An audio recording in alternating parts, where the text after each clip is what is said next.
Well folks, we're finally ready to put the Onan CCKA back together. Over the past few weeks I've been rounding up parts and everything for it, and I also sent the crank out to get ground down so that way the stepped gear will fit onto the end of the crankshaft. So I wasn't planning on doing a rebuild, I guess you could say, on this thing, but I had to buy new piston and rings for it. I also got a new gasket set, obviously enough, and I'm also doing the camshaft bearings in the end of the block, which I'll show you guys that when we get to there, why I have to do those, along with the pistons too. So as usual, I figured I'd end up spending more money than I wanted to on this, and it turns out that I am. I think all the Onan parts right here in this box you see, which is a gasket kit, cam bearings, NOS pistons, and ring sets, was just over $300 shipped to have all that stuff done. So I got those to put everything back together. And I usually don't give any shout outs in my videos to companies or people or anything like that for stuff I buy stuff from or work. But I am going to give a shout out to Austin, Sears Nut 11 on YouTube. And a big thanks goes out to him for getting this crankshaft milled down or ground down. He works at Atlas Tractor in Minneapolis, Minnesota. Highly recommend their work, because none of the shops around here for some reason could figure out how to turn down the end of this crank. As you can see, it has to be stepped for this gear to go on it, as I've shown you in other videos. And they were able to do this in a very timely manner, and very cost effective too. They even cut the keyways in it and everything, and they did a great job on it. So big thanks goes out to them for getting this thing done, because without being able to have the crank turned down like that, I wouldn't be able to put this on the Gravely. So very happy with the work they did up there, and good people to deal with. So anyways, to save a little bit of time, I'm going to clean up the gasket surfaces on this to start off with, where everything has to go, you know, on the back here and on the front. I'm also going to clean out the exhaust ports, the intake ports. I might lap the valves in, and then I'll check back with you guys when I go to press out the cam bearings and we take care of all the internals and the pistons and everything like that.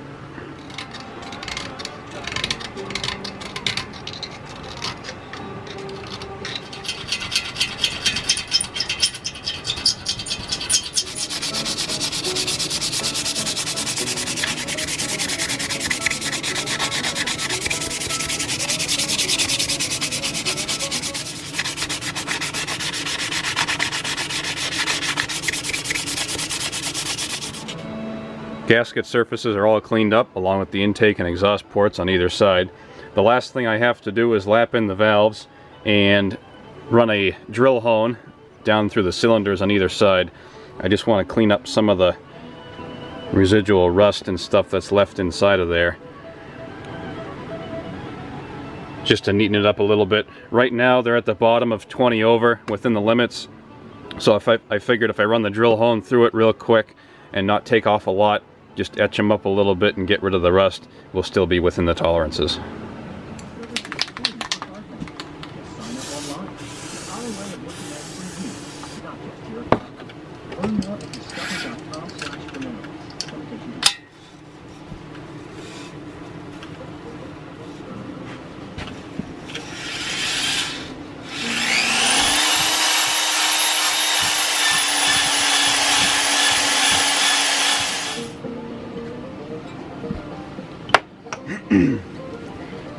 Barely touching the cylinder are making a difference, so we'll run through it again.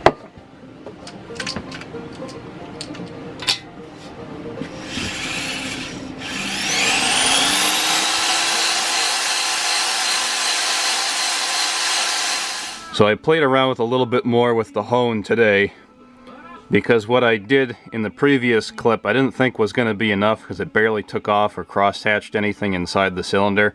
So I spent a little more time inside, and now you can see, hopefully, that it's smoothed off most of the crap that was in there, and I got some significant cross-hatching in there to help the rings seat in.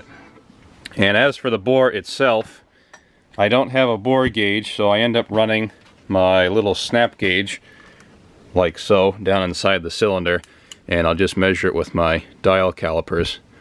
And right now, this cylinder, the number 1 cylinder, is sitting at 3.271, just a little bit over. depending on where you measure it, it varies between 70 and 71. So that's 20 thousandths over on an Onan CCK, because the standard bore on these would be 3.250 dead even. So now that that's all taken care of, we can get to the valves. So onto the valves now. I didn't bother to get new valves for this thing because these look fairly somewhat decent, I suppose. I'm sure it could really use new valves and guides because they weren't done on the last rebuild that it got. But I'm going to wire wheel these up and then I can get them lapped in. I wish I could have ordered them, but at $30-something a valve, at 4 valves plus the cost of the guides, I wasn't going to splurge that much on this project. So I figured I could just clean these suckers up and get them lapped in and we'd be fine. So I'll take these inside and wire wheel them up, and then we can start getting them to seat on the seats inside the cylinder head. See what I mean? That you really have a new valve and guide. That's the exhaust moving quite a bit, but it is what it is.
Well, the last thing I have to do before running this block through the parts washer again so I can disassemble it is knock out the camshaft bearings on either side of the block. As you can see, hopefully, there's a little pock mark by the oil groove on the bottom of it, and the bearing is actually starting to delaminate, I guess you could say, and peel off. So that's why I figured I'd change them. I might be able to get away with leaving them, but for the cost of them, I might as well just do them. And you can see this one's a little bit nicked up on the side, and I really hate to assemble the whole thing and then have to pull the entire block apart because the camshaft is the last thing that comes out of it. So anyways, we'll get those things knocked out and then we can start scrubbing this block down again. Alright, so to drive these cam bearings out of here, I have one of these punches. I can't for the life of me remember what they call these things, but you guys know what they are.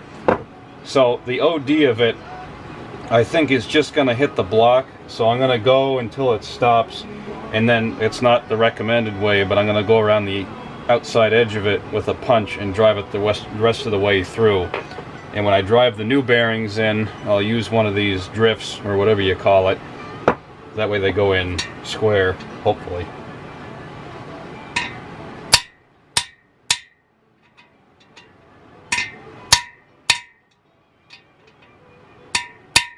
And that's all we're getting out of that. At least it's moving well.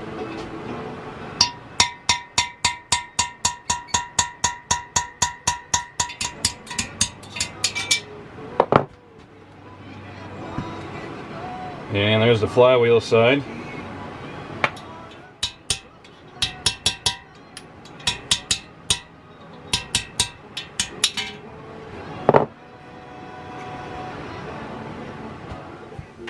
Alright, we're on to the reassembly stage now for the Onan. So I'm going to be starting with the cam bearings and getting the camshaft in, and then start reassembling everything else.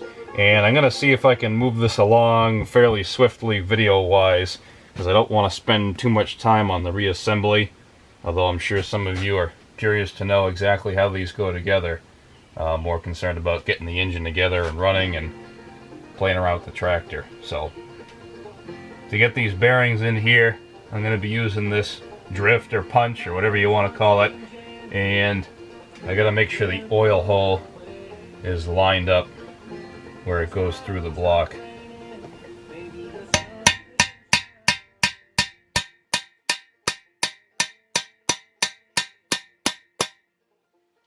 And of course an arbor press would be best if you're doing these, and we just so happen to have an arbor press outside that we picked up this winter, but haven't had a chance to mount it or set it up anywhere, so until then. And oil hole lined up fairly well. Placement could have been a little bit different on the bushing, but not too bad overall. And the rear bushing here has to get installed, so that way this hole lines up with the one on the top. That way your points plunger can move through it.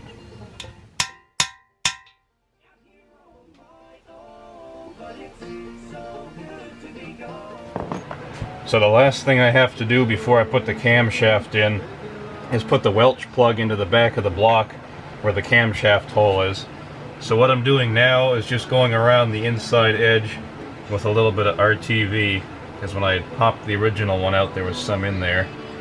And it should fit pretty darn tight, but I just assume have it, because I really don't feel like having it leak and having to pull the engine off the tractor at a later date. So it shouldn't take too much.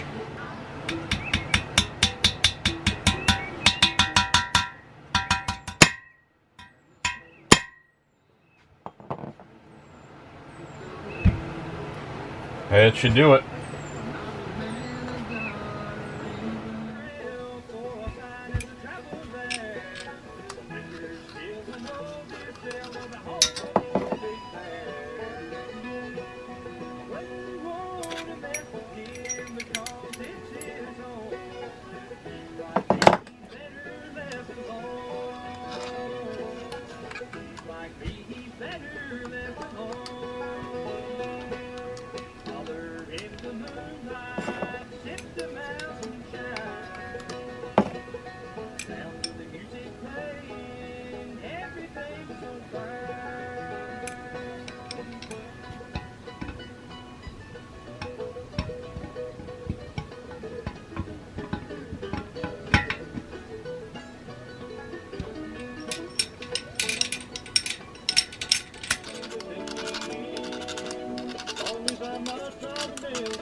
And of course you don't want to forget to put your thrust washer in before the crank goes in too.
Well folks, it looks like the camera battery is dying, and I have to get this engine together, that way I can keep going with my regularly scheduled work here.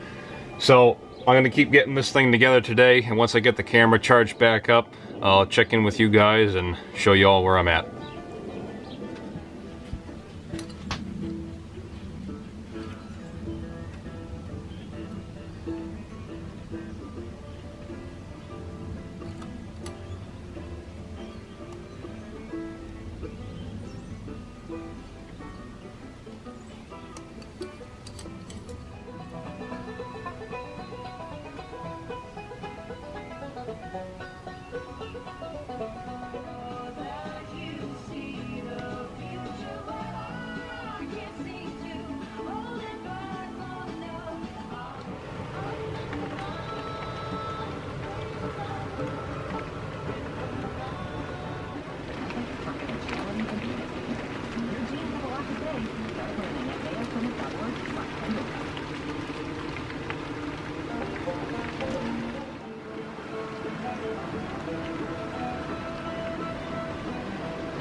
Well, the CCKA is all back together, folks.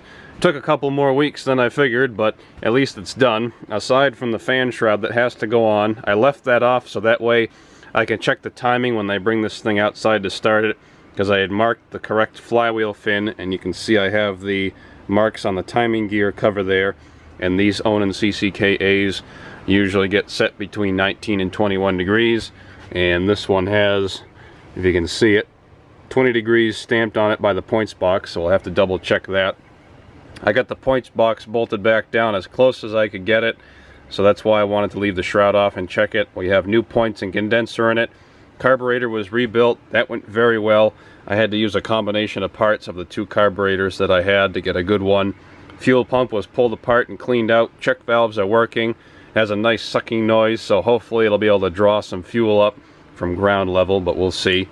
The ignition system, I put the old style back on for now because I have a double post, newer style coil, but it has the stakes inside of the holes, and I'm not going to pull the little ends off of these spark plug wires so I can get them to go onto the stakes. So for the time being, that'll work. I also rigged up an oil pressure gauge here in place of the oil pressure switch. That way you can see what it has for pressure, because I did re-shim the oil pump while I was inside of there, and then we can make sure everything checks out on the first run. So we're going to check the timing first immediately after it starts, make sure that's spot on, and then I can put the shroud on it and we can let it run for a little while and see how it sounds.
after a couple tries I get the timing just about perfect, so I'm going to leave it right there.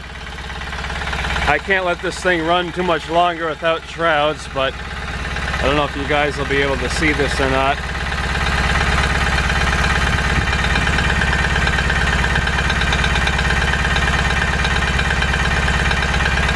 May or may not be able to, but it's pretty much right where it should be. Oil pressure is right around 20. It should be up around 30 on these if I'm not mistaken, but I also have it at an idle right now. So I'm going to unhook the timing stuff, put the main shroud back on here, and then we can run it a little bit more to adjust the carburetor.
Well, that takes care of the Onan CCKA. Luckily everything's back together and runs nice. I'm pretty darn happy with it. I'm glad I went with the new 20 over pistons and rebuilt the carburetor and all that. Rings seem to set in okay, nothing smoking or anything like that. There's a little bit of chatter from the screen, but we'll take care of that at a later date. The main thing is there's no internal noises or knocks or anything like that. So the last thing I have to do is cut a gasket for my engine adapter plate to mount it to the back and press the gear onto the crankshaft, and this will be mounted, ready to mount up to the tractor. So that's going to be all for this video. In the next one, I'll be bringing down the four-wheel drive from the hill. We'll get it onto the lift table, and we can start taking care of this engine swap and doing the build. So anyways, folks, until next time, there you have it.